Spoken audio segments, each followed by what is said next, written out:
In the metals quadrant, March copper is now up 2 consecutive weeks and 4 of the last 6 weeks as it approaches the upper end of a weekly horizontal channel that it's been in all the way back since April of last year. But copper was lower today, dropping 1.39% on the low of 3.843 and only being up about 12 basis points on the high at 3.9015.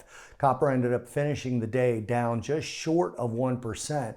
But again, on a weekly basis, copper was higher. So looking at it as still sort of being in that trend and being at the upper level of that channel could lead to a breakout of that channel. But a lot of things have to fall into place for that to happen. We are seeing risk assets move higher as of late. Foreign capital put to work in China, that's China FDI or foreign direct investment, dropped by 11.7% according to data released last night versus a drop of 8% last month. So 2 consecutive drops this month, bigger than last month. This is a piece of data reported monthly, and again, it's known as foreign direct investment or FDI.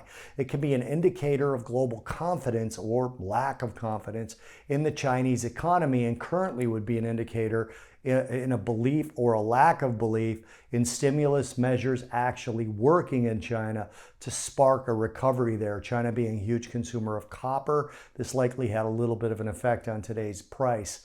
And I'm talking about the price move to the downside. Also, yields in the US were lower, which may be why we recovered off the lows.